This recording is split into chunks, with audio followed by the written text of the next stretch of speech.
There we go. Ladies and gentlemen, welcome back. It's our final match of the evening, day one of the G1 League Eastern qualifiers. Or, excuse me, not Eastern qualifiers. Man, I'm thinking of the International 3. The G1 League LAN Finals. I'm actually the only one who's not drinking at the house, but apparently I'm drunk anyway. It's going to be Orange Esports versus Invictus Gaming. Will, you're not drinking either. You're just very hungry. So we'll run through the teams super quickly and then jump into the draft. Jarrett, cue up the hexagons. Well, we'll start with the player cards. Mushi, playing the hard carry role, known for a solo mid play, but he now goes to the safe lane. This guy, Ohio, the gentle giant, he plays the 2 position. Moving right along, we have KYXY, used to be the 6th man for Orange, now is playing the off lane. Further still, we have Extinct, who is known for his greed, always makes net by all the wards, and this is that guy. Net himself. Orange Esports, arguably the most talented team outside, or in Asia, I would say, outside of EG in terms of individual play, outside of maybe teams like LGD or DK, but I think Orange might even have better talent. It's more their team decision-making strategy where sometimes they do struggle, but they look good today. They took down Liquid. They're 1-0 in the group. And Will, we have Invictus Gaming. We have Zhao playing the 1 role, or the Joe. hard carry, Joe, for Invictus Gaming. Sorry, I'm in a rush. Let's do this. We have Ferrari 430 playing the 2 role, or the mid, for IG as well. We have YYF playing the long lane, as we well know him. Discovered working at a gas station Really? by 2009. That's how he started his competitive career. We're going to see Chuan, my twin, playing the 4 role for Invictus Gaming. And we've got Faith playing that 5, and also captaining for IG. That wrapped up Invictus Gaming. We have to fix the hexagon. They are no longer perfect 10s. They got absolutely crushed by LGD. They're 0-1 in the groups, but these are International 2 champions. This is Invictus Gaming. They may have looked bad in one match, but until they're actually out of the tournament, I would never think of counting them out. So, guys, the draft's about underway. Let's just do quick predictions, then we'll hand it off to the casters. So, for me, I got to stick with IG here. I think IG will take it 1-0, but I would not be surprised if Orange does. IG looked a little bit shaky in that first game. Definitely. I'm going to predict Orange winning 30-22 final score. What? You're abandoning your Malaysian brother? Unacceptable. Well, Lumi, you've got a lot of brothers in this game. You're Chinese. We'll throw it over to Lumi, AUI 2000. Your predictions, guys, and then bring us into the draft. Curtis Ling is also Asian. So I'm Chinese too. there you go. We're the Asian brotherhood here. People are calling us twins, which Who's the older twin? yeah. Tell us in chat who's the older twin. He's taller than me, so maybe that's that. I came out first. I'm superior. There you go. All right. So quick predictions before we jump into the game, or as we jump into the game.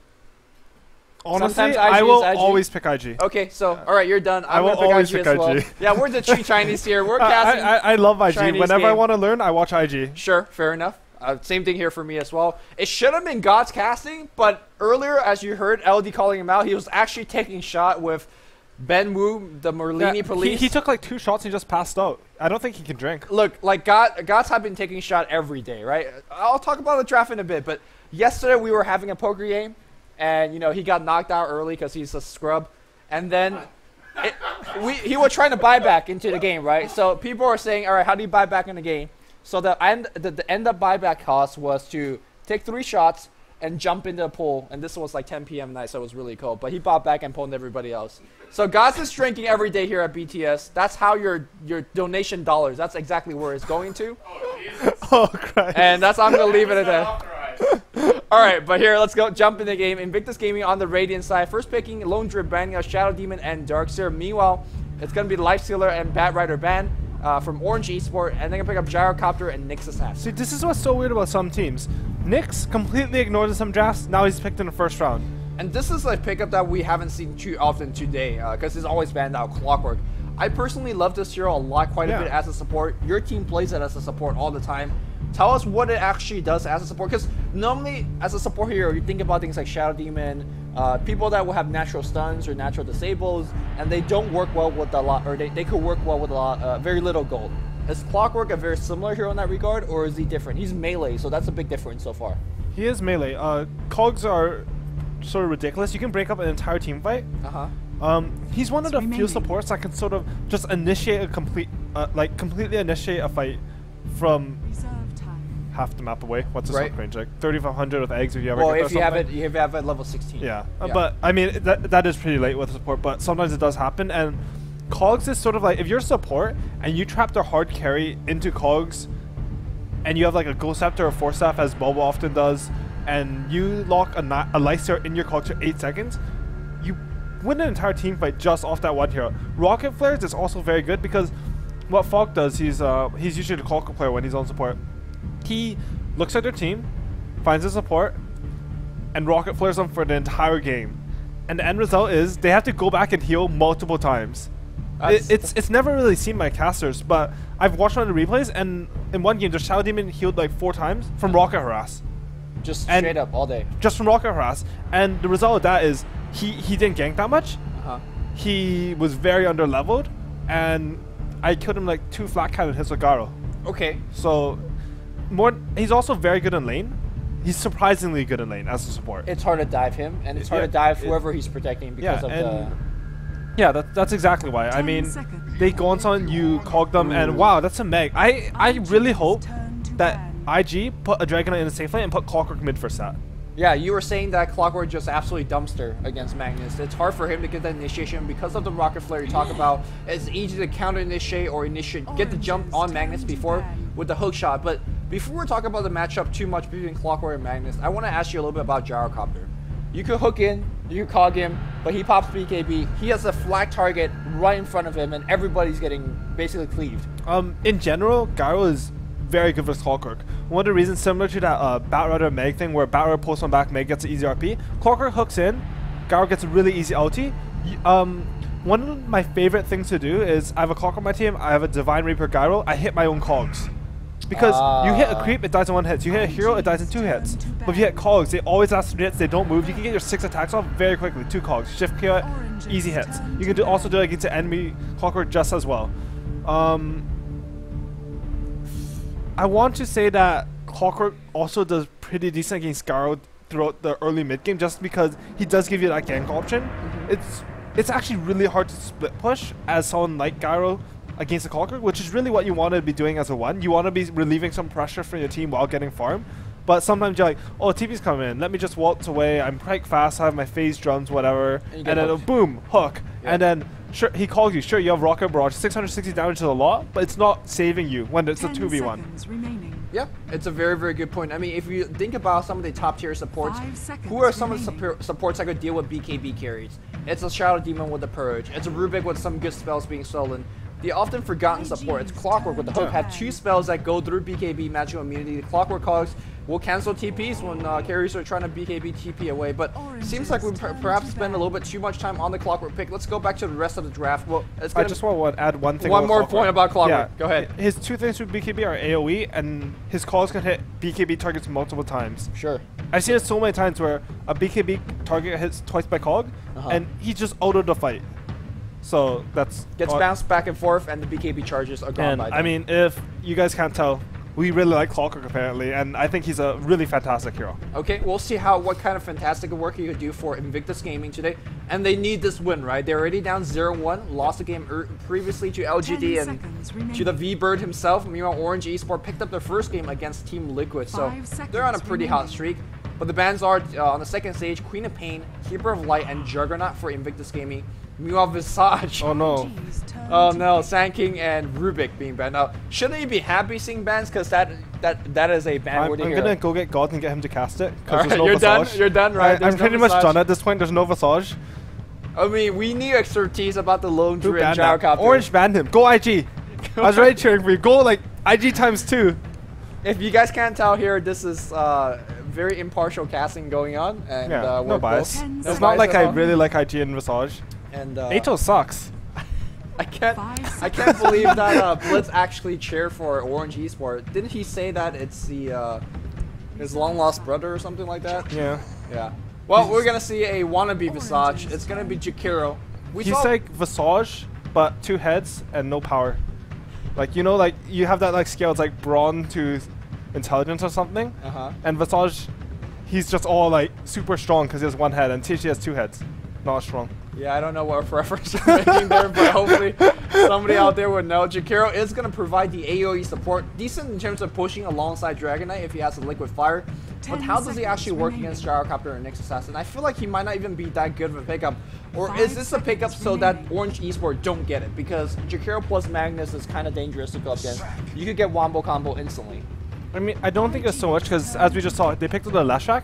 Leshak, Leonov, Jakiro, they're all sort of interchangeable here. Right. I mean, maybe they would prefer Jakiro a bit, but that doesn't really warrant the pickup. I think what really is good about the pickup is that you want that long-range stun against heroes like Gyro, Nyx, and Meg. All of them, you want to be able to chain up a stun to that Clockwork Hook. From all angles. All the time. Yeah. So, one thing about Clockwork Hook is that the stun duration is quite low. It's 1 second, 1.25, 1.5 in its respective level. So you need something that's very fast in order to chain it. So that could be an ES Fissure, Jakiro stun. Dragon Knight stun right here. Dragon Knight stun if someone can like force stuff him maybe, or he's close enough. Shadow Blade is a very Shadow common Blade, pickup. yeah. So yeah, they will have the long range chain stun if that's what they need. And perhaps that's exactly what they want against Magnus. You hook in, you Ice Path, you follow through, and you burst them down. Suddenly, Orange is playing 5v4 without one of the best teamfight ultimates. Something that I also really like. Whoa. Oh, Invictus Gaming! Okay, well, let me finish. Whoa. So that's a Dragon Knight, Clockwork, Jakiro tri-lane, I guess? Okay, well, I was going to just say that what Jakiro also lets them do is when you're having someone like Lone Druid who can split push really well, he kills towers really fast, you want a support who can sort of play defense. So that when they're trying to counter push, your support can go deal with them. Yep. Jakiro one of the best. Jakiro's one of the best at that. Clockwork's really good at that. Clockwork can do it for anywhere. So Jakiro plus Clockwork, that's going to be very hard to push into early. And you know what's really hard to 5-man into early? 5 seconds. A Warlock. Because he drops a rock, you die. Hey, this is also a Ding and Toss special, right? This is something that you guys picked in the past. And we're going to see a Witch Doctor. Okay, I that's personally like love this hero. That's like my third favorite hero Really? after Massage and Who's your second favorite? I really like Spec. Who? Spectre. Spectre, okay. Yeah. Alright, Witch Doctor, this is a hero that, again, today we are just seeing the return of 2010 Dota because we saw Visage rising back to dominance. Another traveling popular hero was Witch Doctor. His Voodoo Restoration back in the day was absolutely broken. Of course, since then it has been nerfed. Cask, Maledict, and Voodoo Restoration kind of interchangeable. The two kind of secondary support as well, but really good long initiation range. There's a ton of lockdown. Let's talk about Death Ward plus RP. Don't you just get team wipe if that happens? I mean, if you ever get Aghanim's on Witch Doctor. Yeah. But even without Aghanim's, that ulti does a ridiculous amount of damage. Yep, we'll talk a little bit more about Witch Doctor and his Death Ward a little bit later on. Let's quickly introduce. I'll leave the IG team for you because you're the biggest fanboy. It's going to be Extinct playing Nyx Assassin, and that's going to be handling Witch Doctor. It looks like both of these guys are on support. Mushi, the carry player, will be playing the Gyrocopter. It's going to be KYXY, sorry, playing Magnus, and then we're going to see Ugor on the Leshrac. And for IG, starting at the bottom lane, we have Chuan, the sort of the face of the IG, I would say, playing that twin-headed dragon. We have Zhou playing the Lone Druid. We have Faith playing the Warlock. That's a support Warlock. I don't like that at all. Yeah. We have Ferrari playing his Dragon Knight, and we have YYF playing that Clockwork. I think the reason that I'm not too sure it's the same reason as you, but I really dislike support Warlock just because. Okay. Oh, Bear's dead. Bear's. Which doesn't matter too much considering the fact that he has dual support, but it's still. It really hurts when it's a solo. Yeah. But I mean, he's okay. There's a Hunter go into Mushi, which is what you're more scared about. And that's quite a bit of EXP as well. Yeah. Well, you were saying you were hating on this support. Oh yeah. So one of the things that was mentioned earlier is that Chinese don't like Wisp because he's a support that can't do anything early. The battle begins. What does Warlock do? He actually does not do anything early. He really doesn't. And Wisp, at least you can go like Wisp is. I don't know. I think his ganking is also underrated. I know it's a pub, but I played TA once versus Pudge. Okay. And Jail from Team EG picked Wisp. And Pudge got level 3. Wisp came in. He tethered on Pudge. I just died. He's the movement speed. Yeah, he came from Fog. Like it's 1800 range on that tether. You can do some cool things with tether and ganking. Right. Unfortunately, you can't do much with Warlock. There's Fatal Bond, there's Upheaval, and there's Warlock heal, which I imagine the heal is what he's going to be prioritizing in lane and get Zoe a little bit of safe farm. This is a very offensive tri lane. And I guess having heroes like Jakiro as well as Warlock heal is what you want. And unfortunately, let's say for example, Orange tri lane gets a little bit out of position. You're not going to punish it. You're not going to get a kill. Look at these, the double warding by Orange here. I don't think that Sentry's in vision, so they're not going to know why. Or, no, it is. They placed another one on the bottom. I'm sorry.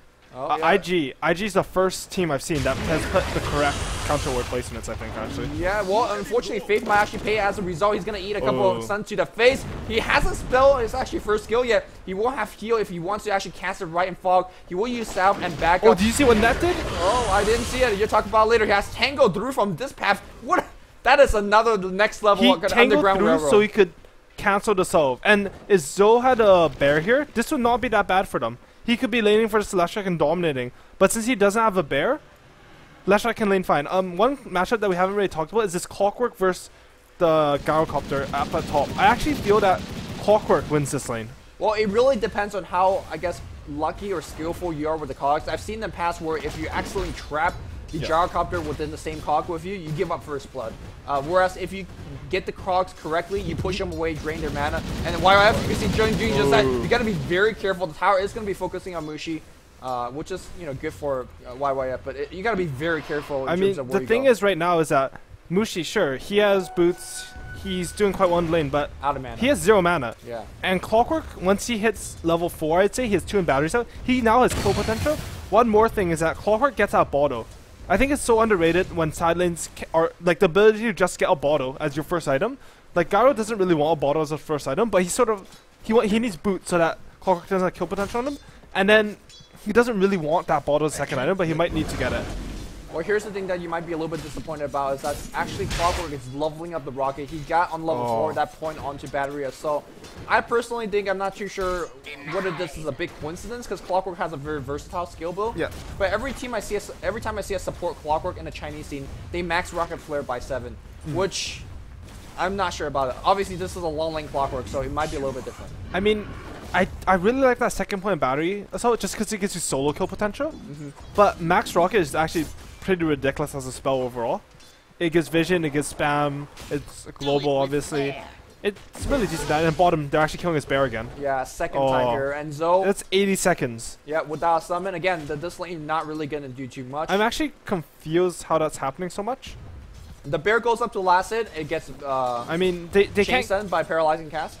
Yeah, but I mean, Zoe should probably know, like, if the bear has 800 HP, don't send it up against that lane, or send up only safely. It seems sort of weird that he just loses it twice like this. And look, against this Witch Doctor literally walked up to the creeps. Against 3 heroes. Against 3 heroes. 0 fear, because, hey, what's going to hit you? Like, okay, Ice Path. Even though Ice Path hits you, I think you still live. Yep, and that's exactly what I meant earlier about, hey, if orange supports are out of position, you cannot punish it at all. Now, there is Fatal Bond being picked up on Warlock, which is, nice. That's cute, but unfortunately he's level 2 and it's not going to provide anything.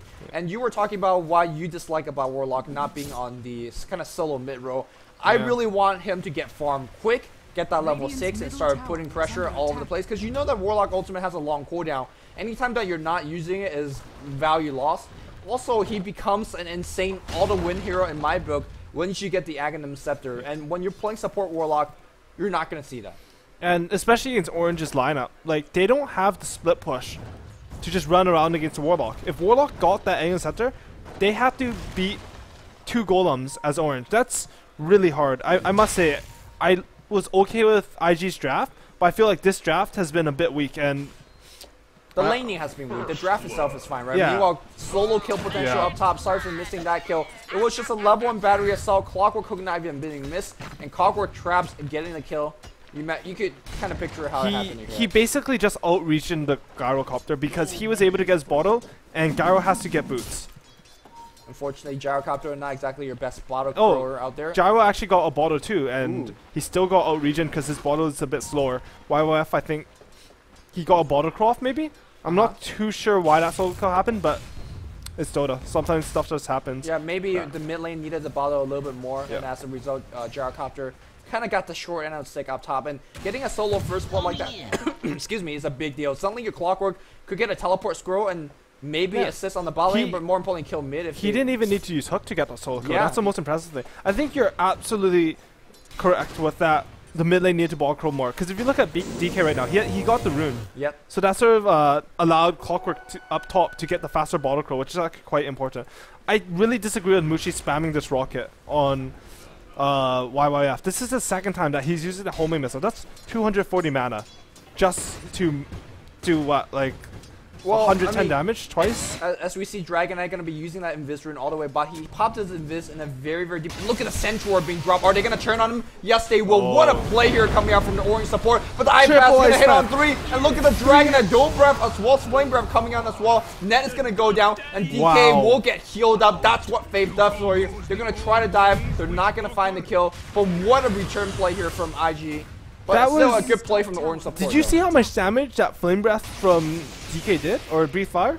It was Breath of Fire and Dual Breath on top of the Fatal Oh wow, Bond, is that what happened? Yeah. With the Fatal Bonds, it felt like that did the entire life bar. That was a level 1 Fatal Bond too. That's the strength of this hero. Now kind of imagine that was a max Fatal Bond with 2 Warlock Golem on top. That's why he's an instant win hero in my opinion once you get the Acceptor. Unfortunately, again, I don't think we're going to see it. That was a really good turnaround by IG.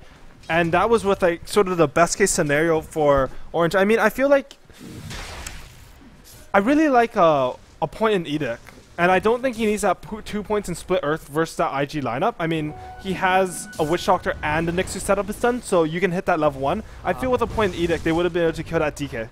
Maybe they were a little bit worried about the pushing potential that might be coming in, or maybe actually Lightning is pretty good in terms of stealing creeps as well, which they're going to be using at that right here. It feels a bit weird that he has that 202 build in this tri-lane.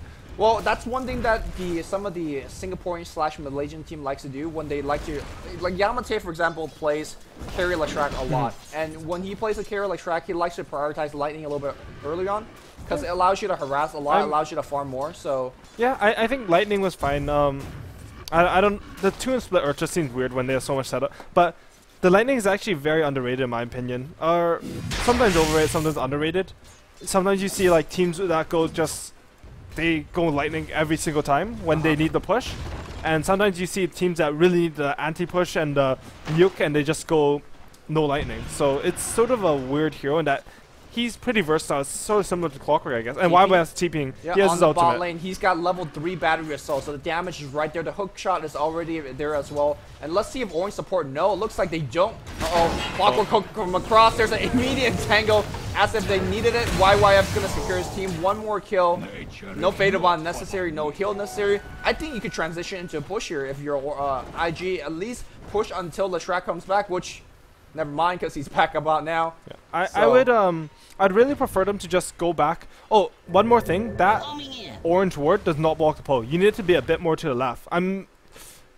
At this level of play, that's quite a big mistake. Like, it's an unforced error. It's not something that your opponent has done well and sort of have made you screw up on. It's just you screwed up and you've given your opponent an advantage. It's really costly because they didn't pay anything to get it. Like usually when you have forced an opponent to do an error, you sacrifice something yourself, like farm time, something. You've pressured them, but this they just screwed up. Yeah, to me, I mean, it's not really that 75. Well, you talked about the enforced error. It's the 75 gold that they lost, but more importantly, it's ward cooldown. At this mid game where the first Nightfall is coming through, for example, if you're pushing down a tower, or if you lost your tower yourself, you need ward coverage, and that's one less ward they will have to use with. It's also the Radiant doesn't have to spend a sentry on it, and I think they've gotten an extra like 3 pulls from this now. That's a lot of golden EXP that shouldn't have happened. Yep. And with Zol losing his 2 bears that early, I think that this lane should have gone a bit better for them. I mean, on paper, that's a really scary lane, even with the Nyx sort of being a bit weaker. Like Nyx, people always said him as being really weak at top. Yeah, Clockwork Hook sorry, is gonna my miss. bad. Yeah, no, I kept my camera on it. Okay. Unfortunately, he wasn't able to get the hook. But before going back to your point, Faith was able to get up 2 free levels on the bot lane. And that's important on Warlock. Yeah, really back to what I was saying, Nyx is sort of cited as a weak hero in lane, but you do have to remember that he does have those 2 nukes. And any hero with 2 nukes is not as bad as you think in lane. Well, he unfortunately hasn't been able to do too much because the pulls are happening, because the bear is now able to basically free farm under tower. We do see 2 supports smoked up, and they're looking for a gank. We do see a teleport support coming up on top lane as well. Good thing is that Mushi, you can see that he's pushing the creep wave so far in, and that's going to allow these 2 intelligence hero coming back. Unfortunately, YYF is going to get picked off. In fact, I mean, that's going to force Ogre to come out. If he doesn't, Net's dead. He doesn't have hook, but I think he's just faster than him. Yeah, he really is faster. He's almost in range. Unfortunately, battery assault ended, and as they walked away, Leshrac as well as Gyrocopter was able to secure a kill. They got the kill, got the tower, but here's an Entangle.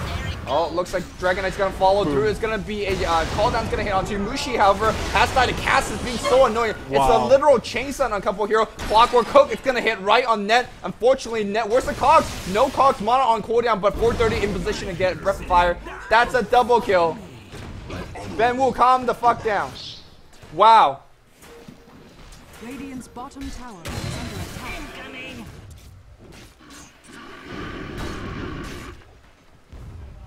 Let's just not talk about this at all. I think we have to talk about it. Ben Wu just flashed us. And this is so distracting right now. We just got mooned hard. And it's not like MYM Moon, the Night Elf player, it's a different type of mooning. And I can't even concentrate right now. Curtis Link, take it away. What are we doing right now in this game? Gods, what the hell? Did you dare him to do that? Back in the mid lane, it's gonna be Cass. It's gonna be backing back and forth, and it's alright. Okay. Is this the professional studio that people have paid for, Gods? $30,000? Wait, $39,000? Suck it's hot. Okay, so I mean IG right now, all they have to really do is sort of get a push going.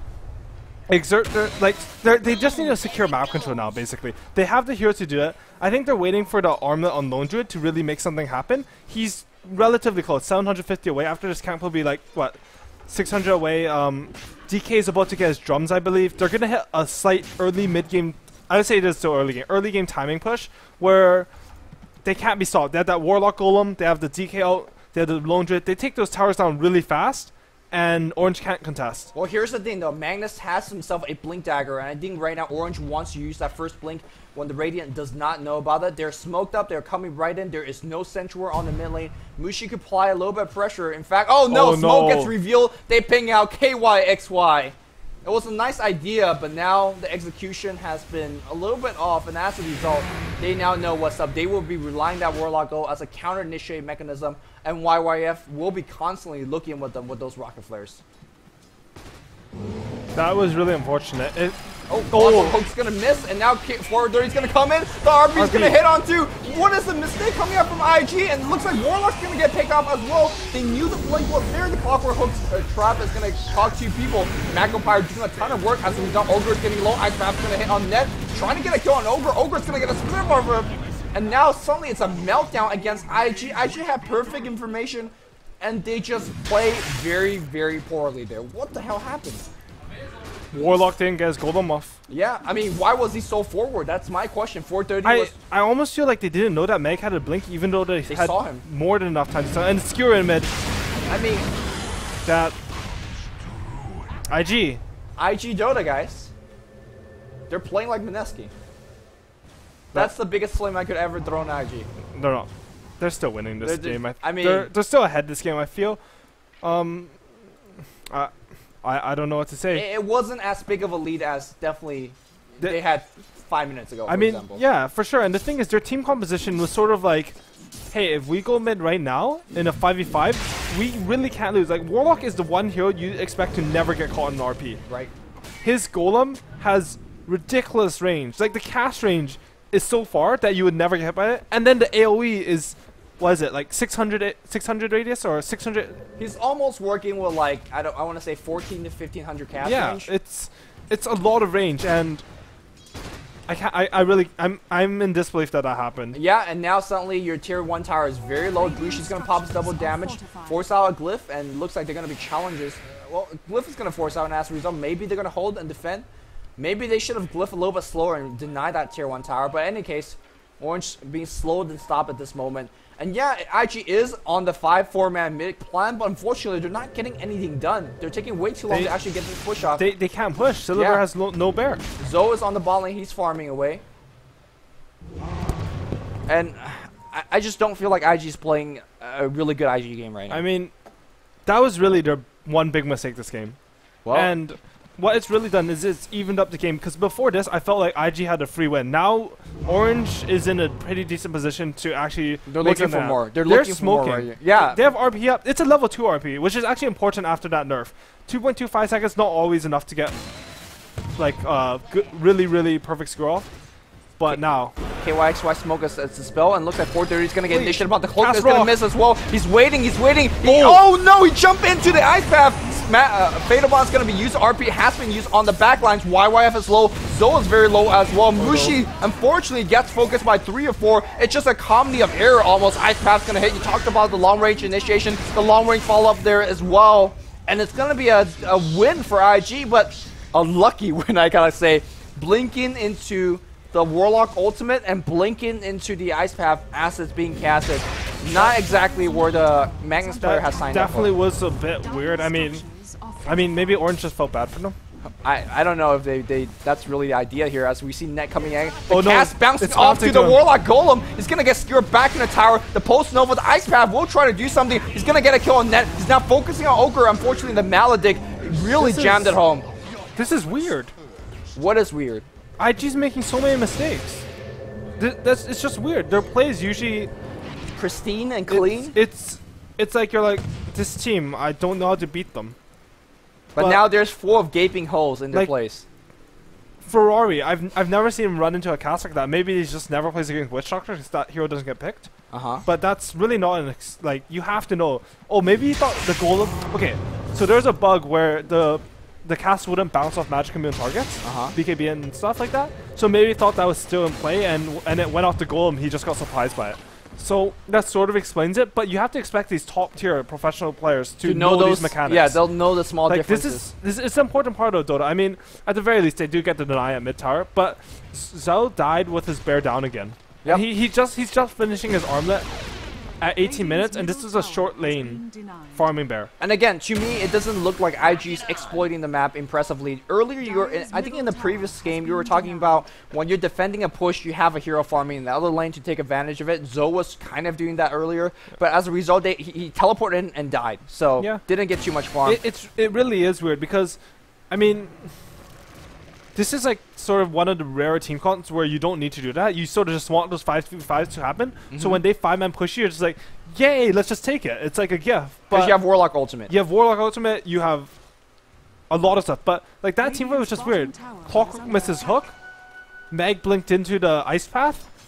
And chaos happened. Yeah, just stuff didn't happen. And that was, I mean, IG won the fight, but I feel like that if they had not been so far ahead before that last roll, that this could have been not that good for them. I don't even really know what to think about that. Well, what we do know is that Orange has taken a tier 1 tower. Looks like they're going to want to pressure a little bit as well. Looks like we're going to see a smoke coming out from IG. Another hook missing. These hooks are just so rare from YYF. Just missing it time and time after again. YYF is going to get changed. The Calldown's going to come through as well. He's going to get bursted down. And here comes the Warlock ult. Unfortunately, the Cogs are really preventing from the chase. Warlock ult is used, but that thing has a long cooldown. Looks like Impale, Edict, every spell is going to be throwing them. That's a lot of EXP and gold gained the other way. No, Warlock Ultimate's going to walk out. That's a big waste in my opinion. That was just weird. He missed a hook, and then he ran. Ferrari ran it. I felt like he should have just died there. But I mean, he did die there. What are you trying to say? Sorry, YYF? He should have disengaged, just backed off. Well, he didn't die there. Oh. He lived. Oh, I guess the Warlock ult did. Sorry, I was so baffled by the Warlock ult being dropped. He barely lived. There's a level of Maledict.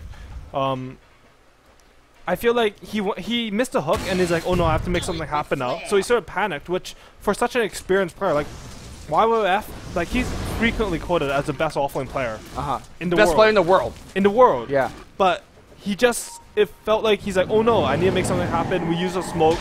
I screwed up. Let me make it up, guys. And whenever that happens, stuff does not go right.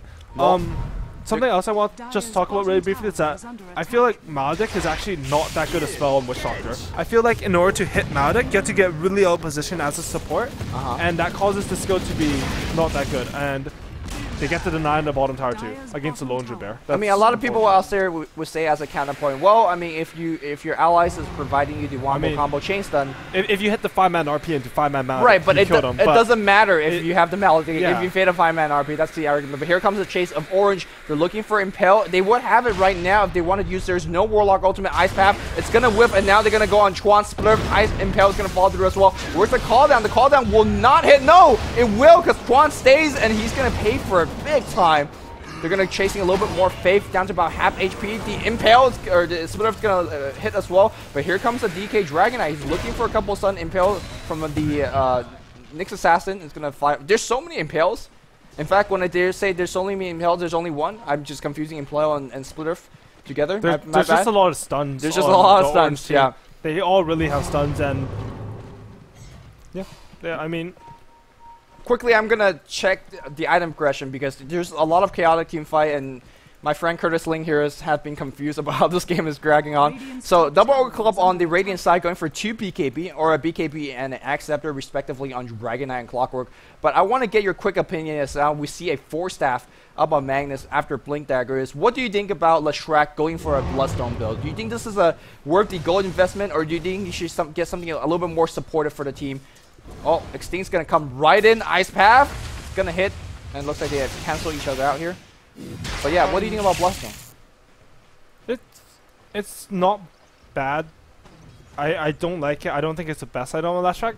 I actually don't like Bloodstone that much as an item. Just because half of the item's value is when you die, you heal your team. And the person who gets Bloodstone is usually the carry. Right. So it seems like sort of a backwards item to me. I feel like he could be much more benefiting his team with like even like a Shiva's or like something like that, like a mech, a pipe, anything for the team. Pipe. Like a Shiva's plus a Vit booster is, well, it's a bit more than a Bloodstone, but I just feel like it would provide so much more. How about this? With a point booster. How about this? For the team that they're playing against right now, you know you're going to be facing up against a Warlock Ultimate. You know you're going to be facing against Fatal Bond, Rocket, Dual Breath, Flame Breath. There's a ton of AoE damage, and should he does die first, the rest of the team ideally will get a big boost of HP. Is that again another decent? That is very true.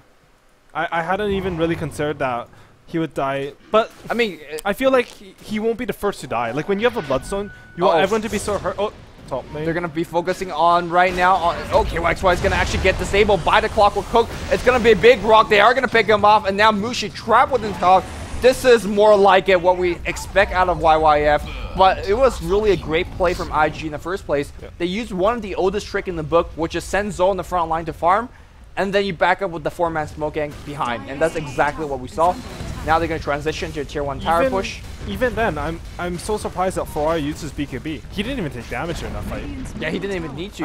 I guess maybe they're expecting a couple of support heroes smoked up behind Orange. The thing is, they had a sentry down. There's nothing that hits him before he can get his BKB off. Like, they're not playing on some like USC server where they have 400 ping. It seems like their play's a bit off. Maybe I don't even know.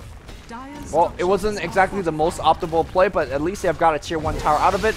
Tier 2 is getting siege upon. They can't really make these dive anymore. Even though RP is down, it's because BKB is down. So they are definitely missing a little bit of value here and there. But regardless, they drew a couple of TPs from Orange. That's a couple hundred go down the drain. And it's very easy for IG to retreat now and farm basically mid and bot lane. And the bear. Oh my goodness. Are they going to kill that? No, they don't go for that there. But Zoe has... His bear micro today has not been too impressive. He's lost... I would... Like 3 or 4 bears? Yeah. 3-4 at the very least. Honestly, if I was Meg, I think I would have blinked skewered that as well. I think that once they're that far out, you really don't want to be engaging anyways. And it's a free bear kill. So... Well, at least now Bear is safely in the fountain farming away. I imagine he's going to be going for something like a Maelstrom. Basher maybe a little bit later on. He's got a casual cloak on his actual hero, which is something I like. You play Lundra a lot as a carry, and because you play so much, you have I guess a natural feel of how much you could tank. Yeah. Is this cloak necessary in a game like this? They all have a lot of magical damage. Personally, like, would you have gotten the cloak here? I would not have gotten the cloak here, I don't think.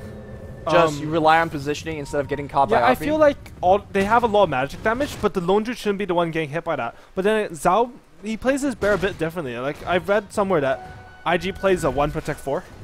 Because Zhao is always, he's so active as a carry, he's always in the fights. And I play very safe in team fights where I sort of sit on the back line. So maybe Zhao, he's just getting it so that they do cast their spells on him so that he can tank the extra damage and his teammates don't have to. But I feel like DK already has a BKB, so... He could be the one in front instead of the Zoe. Yeah. I mean, again, there's a ton of AoE on both sides, so you don't know what's going to be splatter on you all the time. Shockwave, lightning, so... I mean, blocking a ton of it is not a bad idea. Sitting around 1700 And HP. Clockwork's actually going for a BKB as well. Yeah, I mean, I talked about previously either a BKB or an Acceptor. It's not bad against this particular lineup. What the hell is the Nyx Assassin, Leshrac, Witch Doctor gonna do when you jump in and BKB against them? And people might think, oh, Force Staff is really good because you can lock that carry into cogs, but Gyrocopter has 1,000 range from inside cogs. Yeah, that's kind of the point I asked you yeah. during the draft. It's a free flak target. Yeah, for sure. I mean, that's sort of why Force Staff might not have been as good. I sort of would have preferred it over a BKB, but I'm not too sure on that actually. Okay, we'll see as the game develops whether it has been the correct item choice. Let's quickly look at these charts here. About 3,000 gold lead for the Radiant, or excuse me, for the Dire. About 2,000 experience lead for the Dire as well. The item progression, nothing too out of the ordinary. We do see the Bloodstone being finished, and again, we're going to be keeping an eye on whether that is quote-unquote correct item choice. That's a 5,000 gold item, but at the same time, it's a 5,000 gold do-nothing item. It's not a big team fight swinger. It's not a BKB allowing your Leshrac to go in. It's a really good snowball farming item. Sure, it is. And it gives you a ton of HP and mana to work with, which so for Leshrac, it's a good item. I mean, it's in theory, it's like, hey, you survive a fight, you get a lot of Bloodstone charges, you're going to wreck with this item. Because he actually might opt for a Boots of Travel as next item just because you respawn so fast.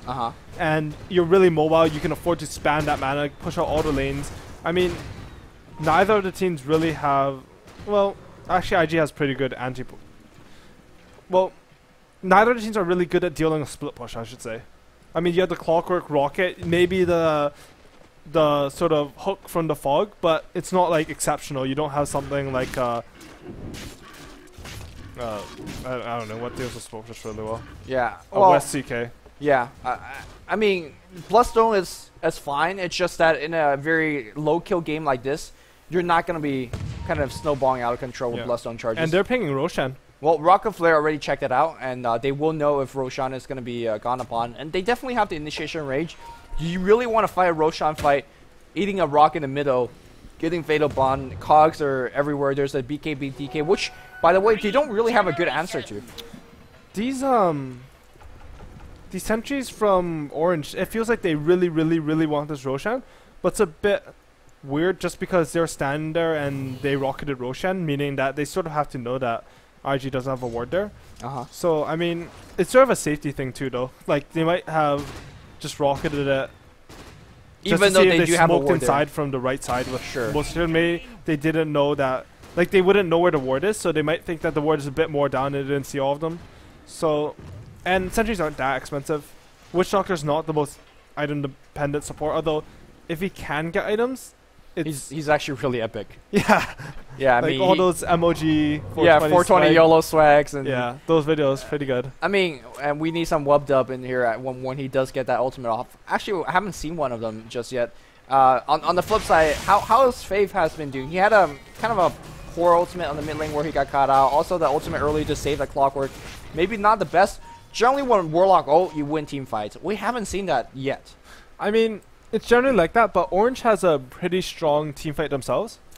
They also have someone like a Witch Doctor who can actually... He's actually quite good versus Warlock's Golem in that his cask will stun it multiple times.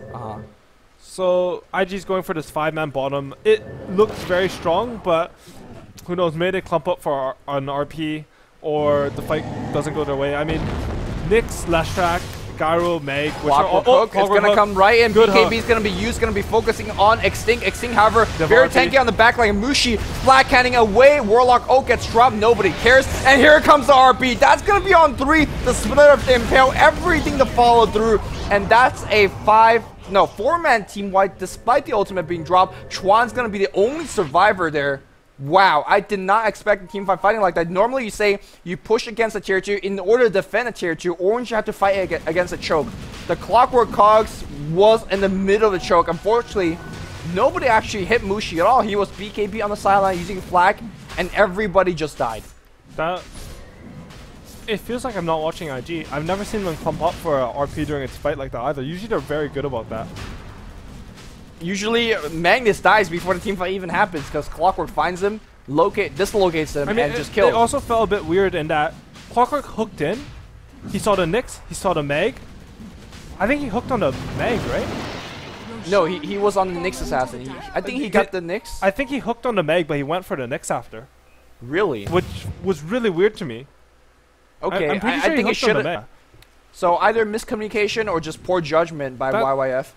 And again, that's something you don't really see that much. It's freaking YYF. Like, You know what? I'm as baffled as you are because Yeah. this game, what started to be a 0-3 start in favor of IG, now has got to 13-12. The game still anybody's game, but I mean, slowly and silently, Mushi. If you look at his item and gold, he's got drums, he's got helm and BKB and 3,000 gold. He can straight up go butterfly or MKB right now. that's going to be a very good butterfly pickup. DK and Lone Druid, even the Warlock Golem. Warlock Golem can't get MKB, so... Well, Lone Druid and DK are very far from the MKB. And Lone Druid doesn't really want MKB as his next item. He wants a Basher or an AC. But if Gyro is disfarmed, he sort of needs to get that MKB in order to even DPS him. I think that Orange is actually in a really fantastic spot right now. Well, I mean, if there's one thing good for IG, I mean, Chuan's sort of owning. Well, Chuan only on Jakiro is... Yeah, but it's a Jakiro. It's a Jakiro. Unless he's gone on the full Axe Deep's game plan. What sort of made me feel bad for him was that they had all these timing pushes mapped out, right? The mid one and some of the other ones. He actually skilled a couple points in Liquid Fire just because he thought, hey, I don't even need Ice Path for team fights. That's how good my team fight is. And then whoops. Unfortunately, he needs a ton of Ice Path. Yeah. Yeah. I mean, it's okay. He's still gonna max Ice Path relatively soon at level 12. He's gonna get Macro Pyre level 2 right now. Leshrac also he died in that team fight and he wasn't around for any of the kills. Well, maybe that's why the orange guys are so tanky, because there was a heal. Maybe. Thoughts? Maybe? Yeah, I guess that worked out really, really well for them.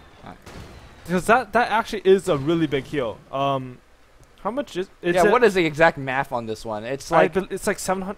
Okay, 400 plus 30 per charge, so 500. 580. It's a charge that you lost or your total charge. Total charge, I think. So I think it's a 580 heal. That's a super mech. That's wow, that's actually a lot. That's more than I thought. Yeah, maybe we should have looked at the numbers a little bit before flaming on that Bloodstone. Yeah, maybe. But, I mean, Bloodstone is sort of a common pickup on Carry Leshracs. And I mean, I've gotten it before in a Carry Leshrac. It's just this game, I just felt like their team fight would have been too weak against IG's, but I feel like IG hasn't been executing. Yeah, they haven't been getting... Again, when you have Warlock... I speak this from experience from watching a lot of, for example, Dignitas Warlock. When you Warlock ult, you win. It just is so lopsided in terms of damage output, in terms of AoE stunnage. I mean, the one thing that is also true is that this is a support Warlock. That's not a level 2 rock. That's a level 1 rock. Yep. And the difference is actually quite big. Flaming Fist, which is where most of Warlock's DPS comes from, and all the AoE pain, it scales quite well with levels. And is YOF? Nope. No, everybody TP out just fine. He doesn't have his rocket up. That is also 4 TP scroll down the drain. I mean, let's actually start talking about the late game. You know what Gyrocopter can do. He has a beautiful start. He's going to be going for it. No, he doesn't finish to the Butterfly. It's going to be a full-on Satanic build. So just making sure that he's going to be absolutely mortal. We're looking at a BKB, which is, what, a 9-second BKB. We're looking at Aegis Immortal and a Satanic afterwards. There are stuns coming out from IG, but there's not many spammable stuns. This is sort of clever. He notes that DK went very tanky. He knows that Warlock is support, Clockwork, and Jakiro aren't the highest lockdown supports. Yeah. Lone Druid went DPS, but he's incredibly underfarmed, and YF is sad. Yeah, YF is pretty sad. Sad Clockwork right now. But he knows that if he just stays alive throughout every single team fight, he's just going to continue to farm, and he's going to continue to live. Like, if you're ahead, I like to build defensive items, because you just keep surviving, and you keep doing damage, and if you don't die, you just keep doing more damage, and you farm more than if you were to do a ton of damage, but you die. Like, you can kill all of them and die, and it might still be worse for you than killing 3 of them and living. Yeah, you were making this point, I think, the last time that we cast together. When you're behind, you're forced to go for the big glass cannon items. Like, for example, you know, we'll talk about that later. Nice BKB, but Impale cancel as well. Mushi gonna get Ice Path, the long range counter initiation. But here's the thing, BKB is down. They have to just wait it out. BKB. Witch Doctor could just heal up. He has an urn. Actually, I can earn him. There you go. There's gonna be the urn. They will heal them up. They will come back. Aegis, BKB, Satanic, a ton. They could even just wait for Dragon Knight ulti to go down. That's a really big ulti. Well, I mean, yeah. Actually, I was gonna say, He's not level 16, but I was thinking of the Dragon Tail initiation range. Like, not having the range for that is a big deal. And it's very hard to hit anything when you're melee as Dragon Knight. You're not particularly fast. You don't build. He hasn't built much mobility. So it's going to be sort of hard for that. Another thing is, once this hits late game, these are like the ideal heroes for God to go against. Like, Lone Druid, you kill both his bear and the hero really quickly. Right. Well, relatively quickly anyways for such a tanky hero. And Dragon Knight, you don't want to face high DPS lockdown heroes as Garo. Like, AM, I've said a lot that he's not that like great, super late game, but I feel like he's a lot better against Garo than these heroes because AM is a hero that's really mobile and can just blink in Abyssal Blade him and sort of try to get you down a bit before flak, make you flak targets you don't want to or before all the heroes are there. But Clockwork initiate, they find themselves Mushi. No. Mushi pops the BKB. He's going to be using the Satanic. YYF hooked and he's skidded it. Unfortunately, he has no follow-up. YY's going to eventually die. BKB is out for Mushi very soon. The Warlock ultimate has been used. Mushi jumps in. Spike Carapace trying to find a target. They will kill Mushi, but at what cost? No, he doesn't have Aegis. Skewer backward into a huge RP. Mushi survives with 60 health. The Bear's on him. Unfortunately, the Bear's outside the attack range. Looks like on the back lines, there's another kill. Good attempt. Mushi's still gonna survive? Like, I'm just flabbergasted. Urn's gonna come through as well. Mushi is just killing this bear. In fact, as Satanic comes off, pull down a second time. Zoe dies once again. Good attempt from IG saying, hey guys, Aegis is down. We could just turn the game around. The thing is, the Garo is TPing out. They could have gotten a 4 for Zoe for free. Or like 2 pickoffs. So if you let the Gyro TP out and then you jump after he TPs out. I can't. I don't know why they're initiating on this. Like, Orange clearly has a stronger team fight when they're spread out like that in an open area. The only way IG could really take a team fight when they're this far behind is when they're locked up in a choke and you can get a really good Fatal Bond into Warlock Golem. Which, again, they couldn't. Clockwork Hook was on target, but the issue is the rest of the team don't magically have Blink Daggers. Yeah. Well, there is a Blink Dagger from Extinct. Blink Skewer backward hit from 430 as well. He's going to pop the BKB. He's going to be focusing on Mushi. Unfortunately, Mushi pops the BKB, and he's just man-fighting. Nice Clockwork backward. Look at the Dragon Knight. Yeah, whoa. They're defending fairly nicely. Call down's going to be used as a defensive measure. I mean, the one thing is, the Dragon Knight was beating on that Garo, and he tickled him. Yeah. He did like 80 damage a hit. Well, I guess he has some splash, and the nice pickoff for me was the Cogs pushing people backwards. They got themselves a Witch Doctor kill, which doesn't mean anything as really, but at least they have staved off getting racks right about now, and I don't think IG have lost this game yet. I don't think they're in a complete unwinnable position, but they're down by 12,000 gold. And it's not even just down by 12,000 gold. They're down by 12,000 gold against a team that scales much better into the late game. I mean, also, like, we haven't really pointed about that, but last team fight, that Leshrac has got himself up to 10 Bloodstone charges. If he ever dies in these team fights now, his entire team will be fully healed up. 700 HP. Yeah, that's so a lot. that's absolutely insane. And the Meg is getting really close to his RP. Like, DK and Scylla aren't really heroes that you can sort of play against RP with. You basically just have to take the RP. Like, you're not dodging maybe like 1-2 man RP with those heroes. You're not using your finesse or mobility. You're just gonna brute force in and just hope you take it up the chin and hopefully you can recover. I just feel like Roshan's coming up. Garo's gonna have his Barfly completed for that, and Orange will take Roshan to push in through mid. If they want to play safe, they'll push bottom, and then they'll take racks at top or something, and they're just going to win. Yeah, I mean, let's see if IG could pull something magical out of the hat, because they're really in a disadvantaged position here. Gyrocopter sees 430, drops a rocket to the face. Nothing too big here. And, I mean, there is still a possibility of a Wombo combo team fight. Warlock hits level 2 ultimate. The Flaming Fist now is really online, like you talked about. There's level 2 Macro Pyre, so the AoE is there. If YYF somehow redeems himself with like a 4-man cog, everything is still possible, right? Let's not count them out yet, but Orange has been playing good enough that I don't think that will happen. I think that we can safely say Orange is in a very, very advantageous position. They're in the driver's seat. I mean, hey, when you're playing at this level, stuff can happen. I mean, well, you tell me, because you definitely been in positions like these where, you know, a game perhaps was won and suddenly Probably everybody plays poor, poorer than they should have. Mistakes are made. I mean, as a player, how do you feel, especially in these high pressure situations? I mean, you don't feel good for sure, because the thing about IG's lineup is they're basically designed to break even in lanes. Snowball during mid game. Yeah, get an early item each, like one item, like a drums, an armlet on the bear, and then you take 3 towers. You exert map control, you farm it out because you have more space to farm than them. But somehow, Orange, they killed the bear a couple times. I mean, IG made stuff happen individually early. They were up like 5-1, I think. Right. But there's just no follow-up throughout the early mid, like the fighting part of the early mid game. That lost team fight, even though it's sort of made up by the next one, it set them too far back against Sagaro. That hero's too strong once he gets some space to himself. Well, there's a bunch of sentry wards on the ground right now, and it's making it difficult for the Radiant team to kind of go in and stop this Roshan. But it seems like the presence alone has kind of scared Orange. And Witch Doctor has level 1 out. I disagree with that. I think that out's really good. I think you always level up. Yeah. Your ult. The just for mana the cost doesn't possibility. even go Not up. even mana cost or Yeah. anything. Just for the possibility of 420 swag moves. Like Yeah. it's just the deep. It's a lot of damage. That's It's so much, and it forces a nuke to go on you, which. Yeah. Again, if the nuke goes on you, hey, the nuke goes on you. Like, you're a Witch Doctor support, that's fine.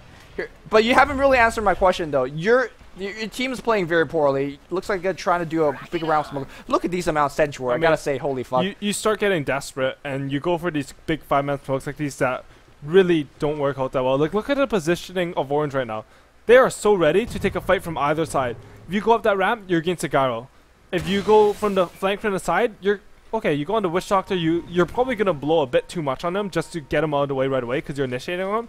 And Meg was in perfect position for both flanks. And right now, Gyro can just do Roshan at full HP. He doesn't need anyone to help him. And when you can do Roshan at full HP, it just puts you in a good position to fight. Because it puts the pressure on them to make something happen, and you're not even at a bad position. More than that, they can just keep farming the Ancients while staying around this region. And IG is a bit too scared to go farm the neutrals while staying in that region. So they always have that Roshan advantage that comes with the Dar side. I feel like YYF right now needs to actually rocket both mid and bot lane, or maybe even top, and get the creep equilibrium push in. But he's spending all his rocket inside the Roshan pit to constantly check on the Roshan level. That is one of the added advantage of Clockwork. Rocket flies in again just to scout things out. I feel like if they have the creep equilibrium and finally on the top lane he pushes in, that is going to force the Radiant, or excuse me, Dire to send one hero up top. And as a result, they will have a temporary 4v5 advantage. Well, let's see if Orange is going to say, look, you could have a tier 2 tower up top. I don't care. Yeah, I think they're just going to give up that tier 2 tower. It's a lot less important at this point than Roshan is. Looks like the entire team is on the mid lane here for Orange. They will get the creep limb back. And I mean, regardless, you keep on spamming those rocket, right? One person is going back. That is a Latrak. That's a ton of damage. That could have been missing. 430 does have a haste ring as well. This could be opportunity. As soon as they see Latrak, they should make that go.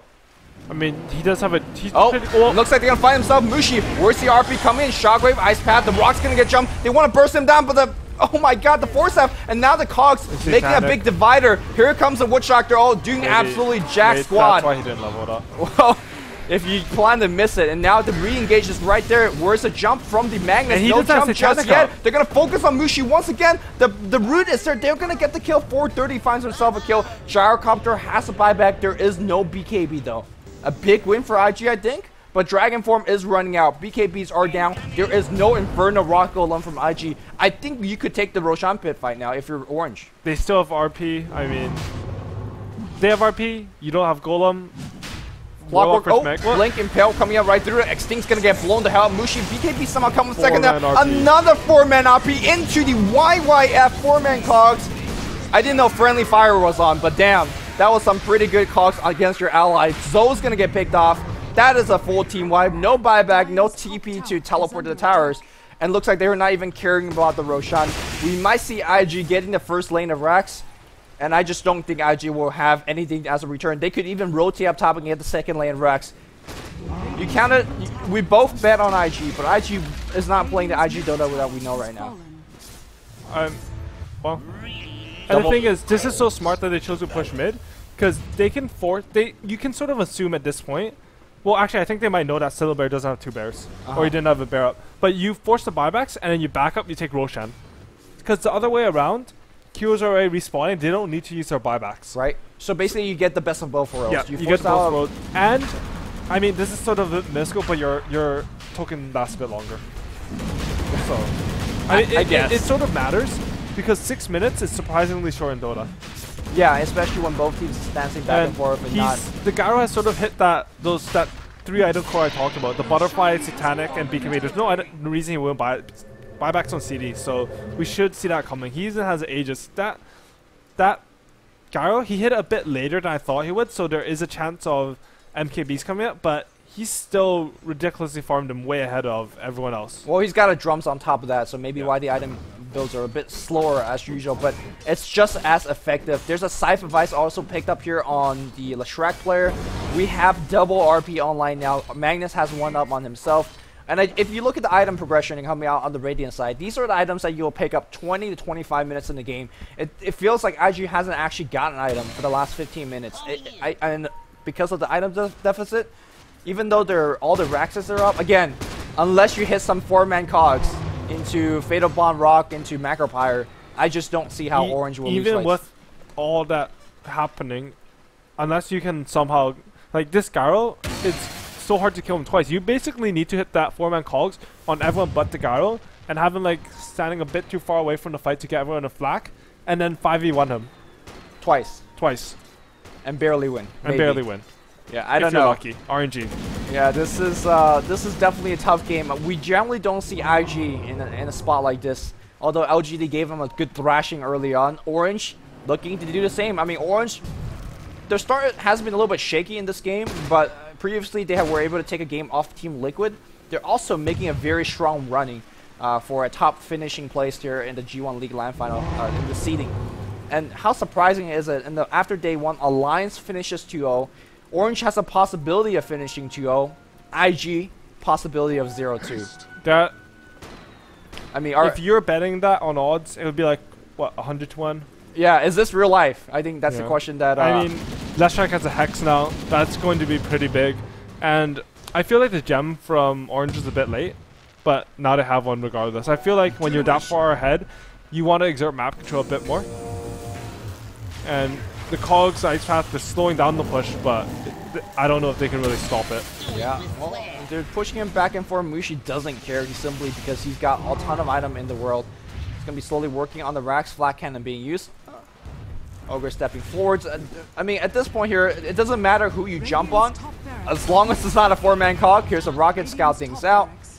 I think IG is just not... they're saying we can give them one Rax in exchange for some time around their Aegis. And that's... And maybe a little bit of farming room. Maybe a little bit of farming room, but... Because they could not take that fight without a tower. They're thinking that we have to at least have a tower that will give us our best chance. When we're this far ahead, we get one try to take a fight. We lose a fight, we lose the game. I mean, what is really a tower gonna do? I mean, it helps. You buy back. It just helps. I mean, I don't know. I mean, there's no invisible heroes. There's no like. It does deeps. No, it doesn't, man. It does less than Witch Doctor. Well, Stop saying deeps. There's just a ton of deeps right now on the map all over the place. In this YOLO meta game, there's a ton of deeps. Yeah. Well, here we go. It's gonna be Orange looking to finish the game here, dropping damage upon damage onto this tier 2 tower. Giff is going to get forced out here. They do want to protect that tower, but this tower is not long for life. You can see that KYXY is just so poised on the back line here, getting ready to drop the RP. Oh no, he wants to get sight, but that's a 2-man. Rock comes down. The RP only going to get 2. I say only because he's spinning hit in 4 or 5. The cogs are coming down. Where's the Fatal Bond? Where's the Macropyre? They are going to kill Ogre, and everybody gets full HP back. Mushi, full BKB. Satanic's down as well. They're bashing, they're rooting, they're doing something. Unfortunately, the lack of follow-up DPS, the fact that Dragon Knight got scythed out of there is not a winning combination. Extinct, do some work as well. Secure backward here, and I don't think Zoe is going to survive long enough to see at the end of this game. Second RP is going to follow through. YY gets stunned down as well. And all you got to say is that Mushi just carried really, really hard. I mean, yeah. Just Leshrac, at least he fought back with like a 10-second respawn timer. You know what? That's the one cute thing. Bloodstone MVP, right? It heal everybody. They killed everyone twice. Actually, I was saying that jokingly. I do think that was a big part of the team. It definitely did help at bottom. I mean, as the game went, Bloodstone was definitely the best choice.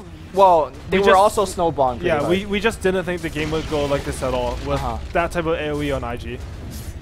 And push and, well, there you have it.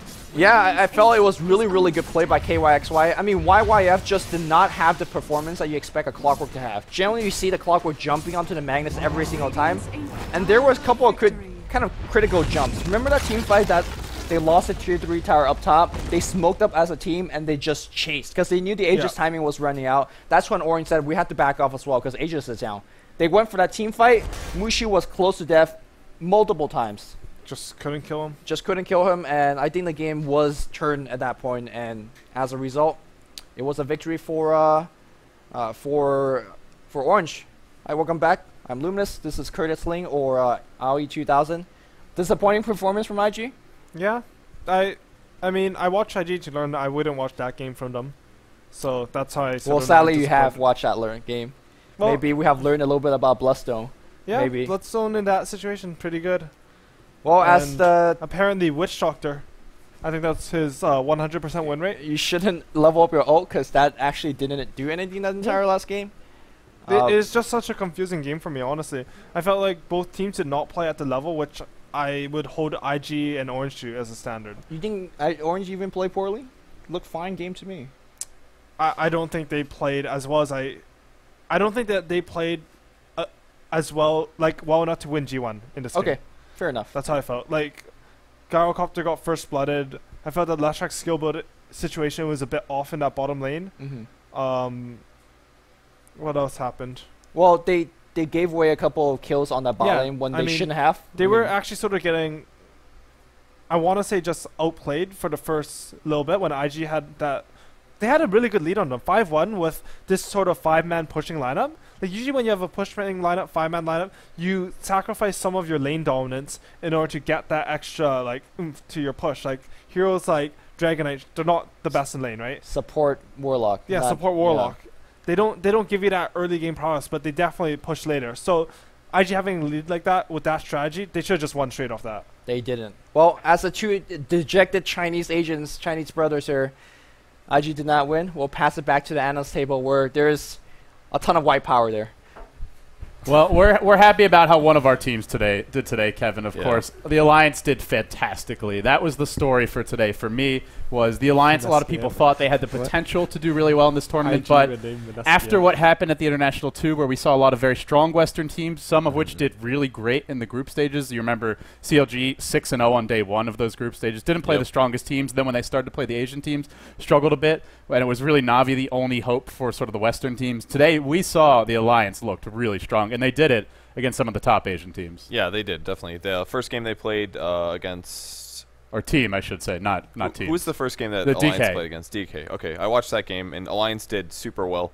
They did that level 1 Rosh strat. It looked really strong. Their game continued from there, and there was super sick play out of lots of their players. So, I don't know. They looked really strong. Then they played Liquid, who for me has probably felt like the weakest team thus far in terms of their performance. Not saying they're not capable of playing better, but in terms of what they've delivered so far, I feel Liquid, a team that's really underperforming so far. Of course, they do have more matches tomorrow to try and kind of bounce back, but they only have 3 to go, and I feel for Liquid, they have to win out. All of these teams right now, we have a bit of a dichotomy, I should say. Actually, take a look at the standings. Thank you, Kawa.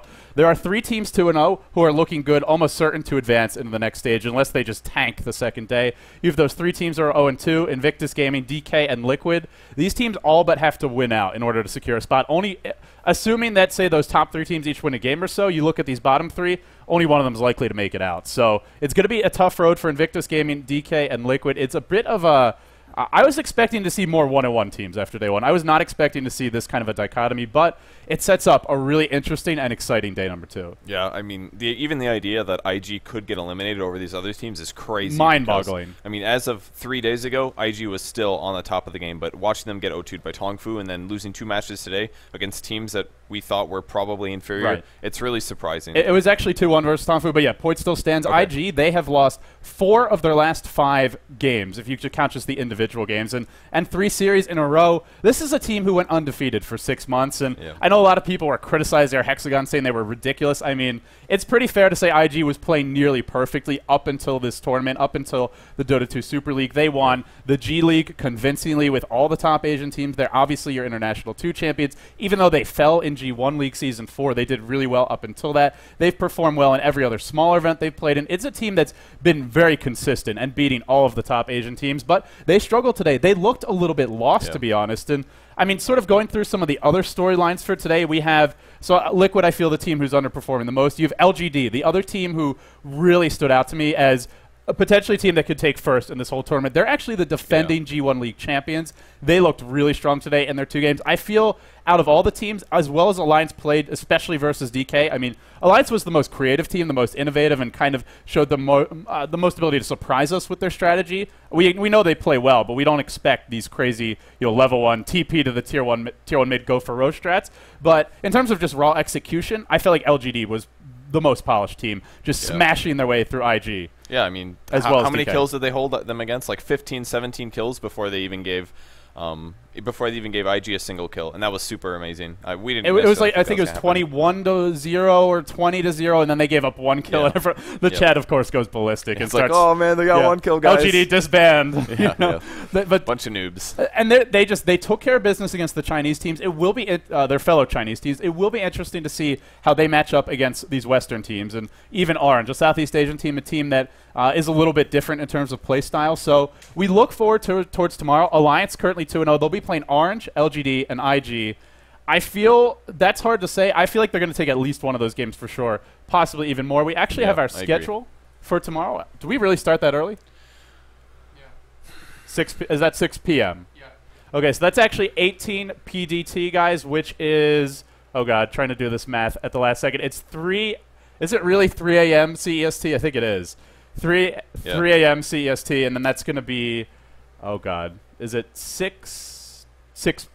No, that can't be right. I think I'm doing my time zones wrong here. Jared, give me the right times. It's 12 hours from now. Yeah, it's 12 hours from now, which means it's going to be really early for us over here on the west coast of the United States, and actually pretty early for everyone who's in Asia. It's going to be fairly early during the day. So Orange versus Alliance, we'll just sort of walk through these 3 matches, keep them up so we can remember which ones we're talking about. Kawa? Really? Yeah. Orange versus Alliance, guys, your predictions based on what we've seen today. Both of these teams are 2-0. What do we think? I think these are just all best of ones, right? Yeah, all best of ones. Okay, so I think Alliance has a pretty good shot of taking. I would say Alliance slightly favored over Orange, but I think it's pretty close. I think you go both ways. Yeah, I mean, Orange, if they have a good strategy, I feel like for Orange sometimes the problem is they just don't draft as well as they could, but I don't feel they execute, and sometimes they struggle in the late game, and that's really where Alliance tends to be very strong. So I would give the edge to Alliance as well, but it wouldn't surprise me if Orange takes that game. LGD versus Team Liquid, Lumi, AUI, your thoughts? Currently LGD 2-0, Liquid 0-2. I love my TL boys, but LGD easily. They've been playing, in my opinion, the best or the second best team in the tournament. Toss up between LGD and Alliance. So, I mean, I said before I'd always bet on IG, but right now I feel like I would bet on LGD in this tournament if they're going to a best of 1. So LGD for me. Okay, and then the last match, well, not the last match of the day, but our third match of the day is going to be IG versus DK. And, I mean, for that match, these are 2 0-2 teams. Loser of that, a very high chance of being eliminated. That's really going to set a bad tone for whoever drops it. I'm shocked. I mean, I had IG and DK as my top 2 teams. Yeah, that's where I have it as well. DK was a little debatable. They haven't really shown consistent form. I just felt like, based on how they played towards the end of the G1 League Asian qualifiers, where they were scrappy, they were versatile, they weren't afraid to go aggressive tri-lane and be more diverse in their picks, which has always felt like their weakness to me. They came out flat today. IG, I mean, AUI was just flabbergasted, that whole cast, and I think a lot of us were. We expect so much from this team based on their past results, based on their potential and individual skill. It just wasn't their day. But the good news is they'll have a chance to rest. They'll come back tomorrow, and none of these teams are eliminated after day 1. It's just the road gets a lot harder from here for some of them. Okay. So, guys, we've talked a little bit about our predictions for those first 3 matches. Let's just sort of fast forward. Who do you think is going to make it out of the group stage? Who's going home? And, Jarrett, if we could actually see the full group right now, just so we can see exactly which teams are left for those of us who are tired, have had a long day. Which 2 teams are going home? That's my first question. So, for me, I feel like Liquid, I just don't feel it for them right now. I feel like they're probably going home. And I guess I would say DK. So those are my two teams where I feel like IG will scrape a win out. They'll probably make it out of the group stage, but it may be as a 4 seed based on their start. I would love to see Liquid make it out of the group, but I think they definitely have a lower chance than IG, and I think so. I'm going to say Liquid, DK as well, but I think there is a chance. I don't know. I'm not completely solid about those, but I would agree with those. Liquid, DK, I think won't make it. Okay. Anybody want to fight with me? Anyone want to argue? Anybody want to bet? Lumi, AUI? Well, Team Liquid also is not going to be looking favorable, so I'm going to say that they're not going to be making out there.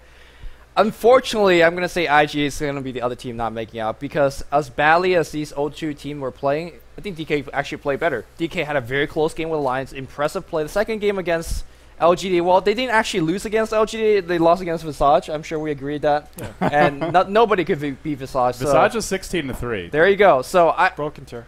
I think DK actually is playing better in Dota than IG right now, which is very, very sad to say. I love to be proven wrong. If tomorrow IG or for the rest of the tournament, they go 4-2 and be first seed or whatever, I just don't see it happening the way that they've been playing today. AUI, your thoughts? I think the most likely scenario is that DK and Team Liquid are out. I think the second scenario would be DK turn something, DK and IG turn switch, and actually Alliance and Liquid go out. But Alliance and Liquid go out? Yeah, I think that like when DK and Alliance were playing, I just felt that DK was a better team in spite of the level in Rush. That's the feel I got from the game. I mean, you actually said you felt like that should have been an easy win for them based on the way the game started, and yeah, I agree they really kind of they struggled a lot more than you thought they should have after but that. I actually really want Alliance to go really far in this tournament, so I'm gonna say DK and Liquid. I mean, they're the most. I gotta say, they're by far the most exciting team. I mean, you look at their strategies, their creativity with their picks. We saw DK pick Omni Knight, but it just felt like they kind of just picked the hero at random. With Alliance, there's a clear strategy when they're making these unusual picks. It's the Omni Knight that I don't even know. It didn't synergize with any heroes. They don't have a 5-man lineup. They didn't have any AoE for the CK or for the Dark Tier. They didn't have anything to set up a West CK. It felt a little bit odd, and I mean that's sort of been the issue with DK is just their versatility isn't quite up to snuff compared to some of these other teams. I mean that's one thing the other 5 teams of this tournament do have going for them. They all have very versatile rosters and styles. DK, they've shown some potential to be versatile, but no consistency when doing so. Of course, guys, this is a LAN tournament, and that's where sometimes you just play your stable, say 4 protect 1. We've seen DK do that. LGD has done that in the past to take big events. So although things don't look good for DK right now, I feel there is a decent shot that the Chinese team, some of these ones that are struggling, especially IG, bounce back in a big way on day 2. But with that being said, I think that wraps it up for our predictions for tomorrow. I guess the other question is, who's going to finish first? Who's your vote? Who's your top dog? And I'll start with you, Perch. Oh, man, for all of the 6, I think Alliance is looking really good, but I think LGD China is my favorite to win the whole thing right now. Okay. AUI, Lumi, first place. LGD if they're picking Visage. Or whoever. I've converted him! Visage is OP. The teams have converted us. My God. No, I've God. converted. Whatever. Okay. I still think that IG has potential to win it all, just because IG has the experience of the individual talent. They have pretty much everything. I think their draft was a bit off today, and that's something that you can really change. But right now, I think LGD is looking the strongest. Just in the past, like the qualifiers, their games in Super, like everything that they've played, they've been absurdly good in. And they are your defending G1 League Season 4 champions. So these are returning champs. This has been their house. IG has actually struggled a lot in this tournament. The last time they were undefeated through the group stages, cruised into the main event, and then they fell really short. They got smacked around by LGD 2-0'd in their semifinals match. That was single elimination. Then they lost to Orange 2-0 as well. They actually didn't win a game at last season's LAN Finals. This was back last October. When today, they start off slow. So, guys, that's sort of the stories for today. We will see you tomorrow in, I believe, about, Coward's 12 hours. Is that correct? Yes. So we'll see you guys tomorrow in 12 hours. We have 9 best of ones. It's going to be a long day. Merlini is headed to the airport. He won't be with us anymore, unfortunately. He's got a wedding to attend and a hangover to sleep off, potentially. But we will be back, and we'll be trying to get as much rest as we can. We hope you guys enjoyed the broadcast, and we look forward to seeing you in about 12 hours when the G1 League Season 5 LAN Finals continue with our final day of group stage action. After that, we go to the main event, or rather to the playoffs, the bubble race. That'll be the following day. Only 4 teams are going to advance into it. Who will it be? We'll find out tomorrow.